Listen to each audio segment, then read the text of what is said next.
BBC Radio London. Make a difference.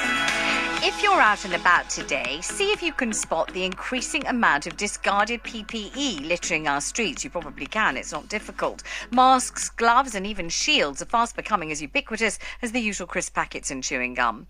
Well, one Londoner is making it his mission to clean up the city. He started a campaign to get us to pick up this COVID-related litter and raise some money for the NHS at the same time. The campaign's called Pick Up PPE, and BBC Radio London's Ross Ryan has been finding out all about it. My name is Alastair Cross. By day, I'm a visual effects artist working in film, and this side project of mine, I am the founder of an environmental community project called Pick-ppe. So what is Pick-ppe, if no one's heard of it before? We're an environmental community who, essentially, we're committed to creating a world where it's rare to find a piece of litter on the ground as it is to find, say, a £50 note. For me, this started, every morning I'm woken up by the sound of street cleaning machines outside my window, and every morning I leave my house and I see that despite all the amazing work they do, there's still litter everywhere. And working in the creative industry, I thought there must be a way we can make an impact here while creating something that illustrates the scourge of litter and what it's doing to our environment, and also how we can address that as individuals. Was it a project or a campaign that you'd started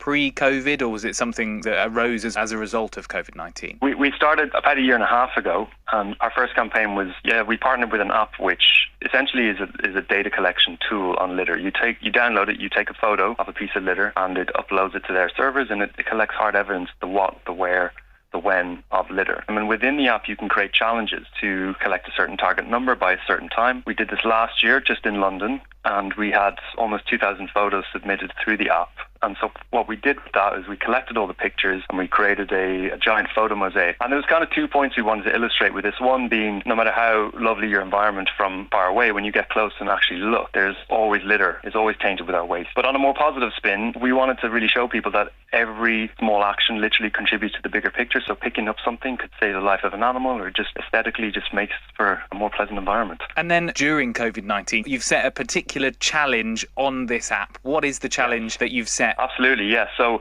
we set a challenge to UK-wide, nationwide, to collect 2,500 pieces of discarded PPE. So that's masks, gloves, could be face wipes, shields, using the same app, and that will get uploaded. And we're also raising money for the NHS. What we're hoping to raise is essentially £1 per photo submitted. So £2,500, 2,500 pictures. And we're planning to create some artwork from this, and really hoping to, again, make a point that this new form of litter is something that's really noticeable for us now. It's something you're used to stepping over crisp packets and wrap up without even seeing it. Suddenly seeing masks and gloves around really brings home how quickly things go from being useful functional items to just discarded waste in the environment. What's the scale of the problem as far as you can see it? Become almost ubiquitous in the same sense that crisps and cigarettes were before. They're starting to show up in the sea. I mean, we've seen photos of birds getting caught in mass on really remote places, so it's everywhere. And I think where it sort of hits home for me and for a lot of people in our team is that it's in our food chain now as well. So it's not something that's going to go away, and by the nature of what these things are made from, they're not disposable. They're designed not to be biodegradable. How, if I'm going to go, I see a mask on the floor, and now I know that this exists, and I'm going to upload it to the app, and I'm going to donate £1. How do I do it safely? Yeah, really good question. And look, I think the bottom line is, if you don't feel comfortable picking something up, don't pick it up. I know for myself, I've seen plenty of pieces of rubbish that, I don't happen to have gloves with me or a litter picker, and they're covered in some sort of unrecognizable gloop.